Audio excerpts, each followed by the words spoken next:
भाई ऐसे नहीं।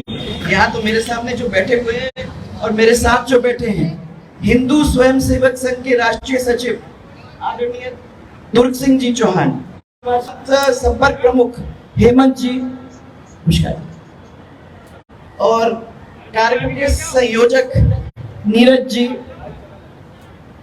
चेयरमैन होटल मैरियट के श्री अजय, ये अलग बात है लांगा साहब, बहुत अच्छा लगा आप इस मंच पे हो, और कैट के महासचिव प्रवीण जी, और साथ में मेजर जनरल साहब जिनकी आवाज पूरे पंडाल में गूंज उठी चुकी थी, वैश्य महासम्मेलन के कार्यकारी अध्यक्ष पाटोदिया जी, व्यापार महासंघ के अध्यक्ष सुभाष जी, कहाँ है सुभाष जी? हैं ओह ओके, सुभाष जी, और प्रमुख समाज सेवी श्री आर.सी. गुप्ता जी, महावीर जी, धर्म रक्षक के हेमलता जी, कविता जी यहीं, और आशा जी, और समस्त पदाधिकारी, हमारी मातृशक्ति जो यहाँ उपस्थित हैं, उन सबको मेरा प्रणाम।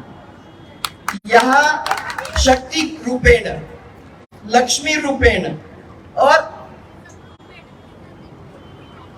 सरस्वती के रूप में आप लोग सब यहाँ बैठी हो, मैं आप सबको प्रणाम करना चाहती हूँ। और कोशिश मेरी यही है कि इसमें जान फूंकी जाए, क्योंकि आज आपको देश के अंदर जो रोल अदा करना होगा, उस रोल की तैयारी आप कर लें। मैं धन्यवाद सबसे पहले और आभार सबसे पहले धर्म रक्षा समिति को देना चाहती हूँ, जिन्होंने ये कार्यक्रम बनाया और इतने प्यार से मुझे भी यहाँ बुलाया। चौहान साहब के दर्शन बहुत दिनों बाद यहाँ मुझे करने को भी मिल रहे हैं, और यहाँ बहुत सारी महिलाएं हैं जिनके दर्शन जो मेरे बहन के रूप में, माँ के रूप में, साथी के रूप में, सहयोगी के रूप में यहाँ हैं, उन सब के दर्शन करने का मुझे ये मौका मिल रहा। सबसे ज्यादा मुझे प्रसन्नता इस बात की हुई है कि आप लोग ये जो बड़ी संस्था बनाई है आप लोगों ने, और जो इस संस्था के द्वारा आप हमारे संस्कृति और सनातन का संरक्षण करने का काम जो आप लोग मिलकर कर रहे हो, और जो ये जागृति सबके बीच में फैलाने का काम आप कर रहे हो, ये बहुत ही बढ़िया और सुंदर काम है। उसके लिए मैं आप सबको बहुत बहुत आभार भी व्यक्त करना चाहती हूँ, और हम सबकी ओर से चाहते हैं। आज वो दृश्य देखने को मिला माँ भारती का, और इन सब बच्चों को देखने को मिला जिन्होंने आज के इस कार्यक्रम में नृत्य नाटक इसके द्वारा अपनी प्रस्तुति की, उनको भी मैं बहुत बहुत धन्यवाद देना चाहती हूँ। पौराणिक काल से जब अपन देखते हैं, जब भी देश के अंदर अत्याचार ज्यादा ही बढ़ गया, तब देवी की प्रार्थना हुआ करती थी। देवी माँ की हम लोग हाथ जोड़ करके नमन करते थे, और वो देवी थी जो उतर करके उन राक्षसों का, उन बदमाशों का वध करने का काम करते थे। उन्होंने देवताओं को भी बचाने का काम अपने समय में किया था, और महिषासुर मर्दनी की तो 9 दुर्गों के अंदर कहानी आप लोगों को, पाठ आप लोगों को करने को मिलता भी है।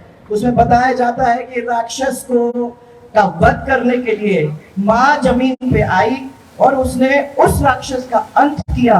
माने जो भी दुष्टता, जो भी दुराचार हमारी दुनिया के अंदर फैल रहा था, उसको रोकने का काम उन्होंने किया।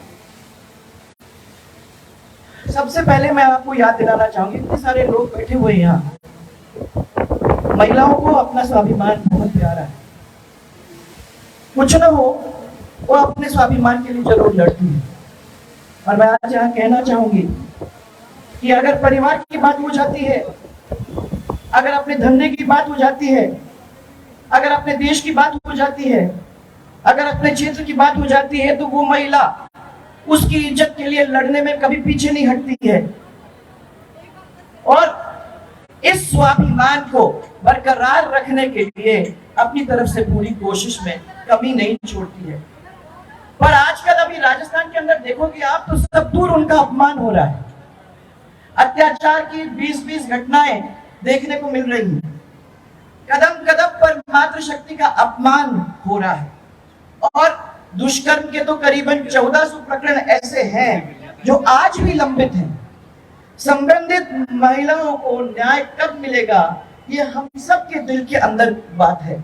हम लोग सब ये पूछते रहते हैं कि हमारी कैसी सरकार है जो हमारी महिलाओं की इज्जत को बचाने के लिए आगे नहीं आ सकती, और उन महिलाओं का क्या होगा जिनके ये प्रकरण अभी भी पड़े हुए हैं।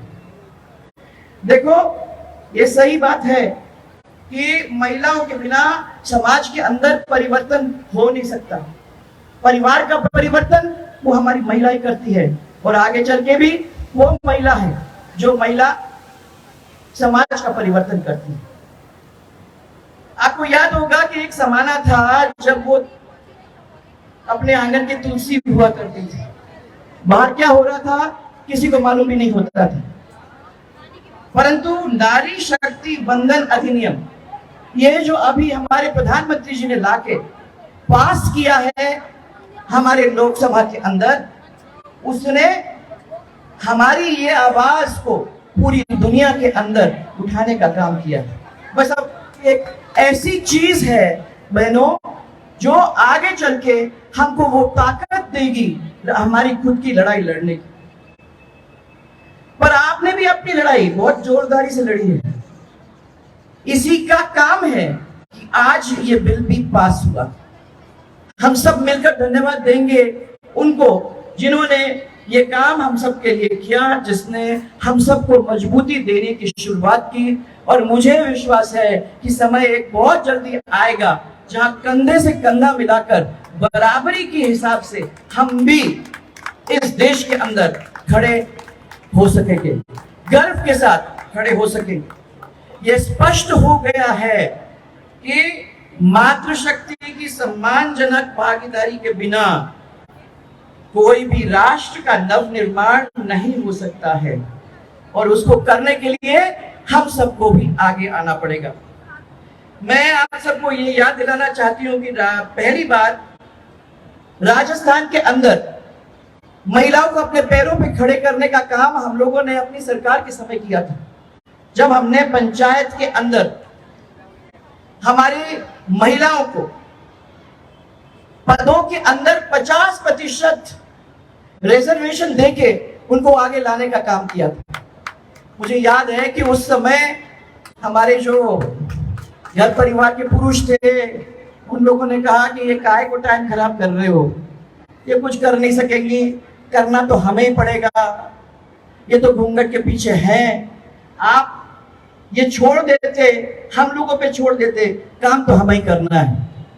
पर मुझे बड़ी खुशी है आप लोग सबको बताते हुए कि 6 महीने के अंदर वो घूंघट थोड़े से ऊपर हो गए। मुझे बड़ी खुशी है आपको ये बताते हुए कि 6 महीने के अंदर उनने अपना कार्यभार संभाला, अपना दस्तखत करना शुरू किया और अपने परिवार के पुरुषों को कहा कि चाय चढ़ा देना। ये भी बदलाव आया है।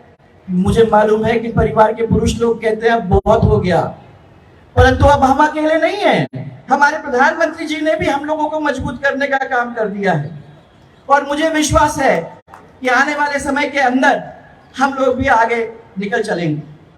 आज आपके 50% जिला प्रमुख, 50% प्रधान और 50% सरपंच महिलाएं हैं। ये पहले नहीं था पर अब हो गया है। और विधानसभा के अंदर 2 महिला विधायक थी पहले, आज 24 हैं। और जब ये विधेयक लागू हो जाएगा तो मुझे विश्वास है कि ये 66 हो जाएंगी, तो बहुत बड़ी बात होगी। 1951 में पहली लोकसभा में 22 महिलाएं थी, आज 66।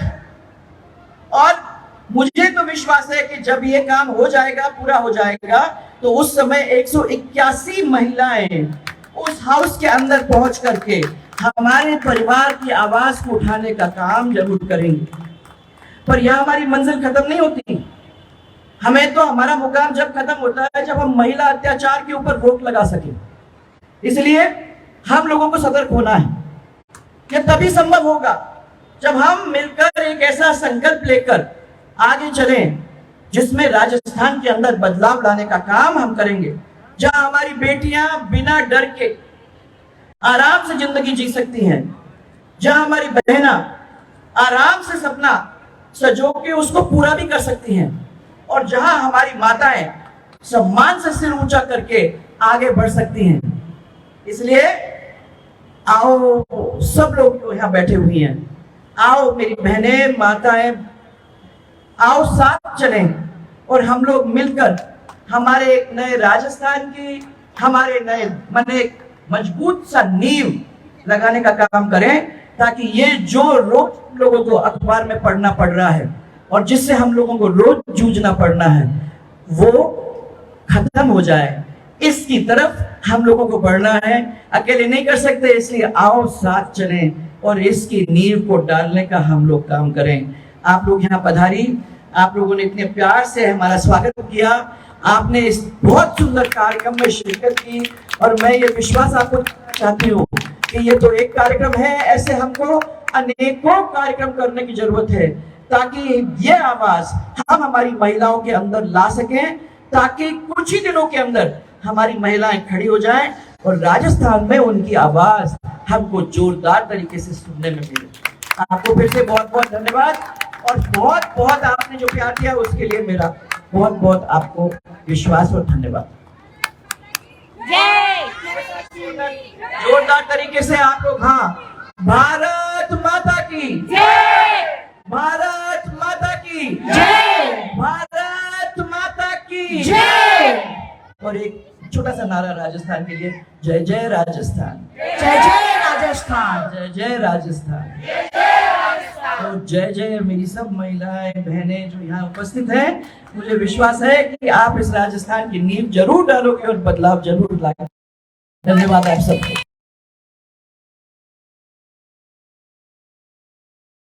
दोस्तों, प्रातःकाल लाइव में हम राजस्थान की हर छोटी बड़ी खबरें आपके सामने लाते हैं, और अब आप भी हमारे इस मिशन में भागीदार बन सकते हैं।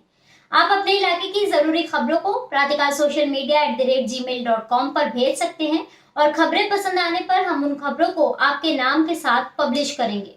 और हाँ, एक जरूरी बात, हमारे चैनल को लाइक सब्सक्राइब करना ना भूलें और कमेंट सेक्शन में अपनी राय जरूर दें।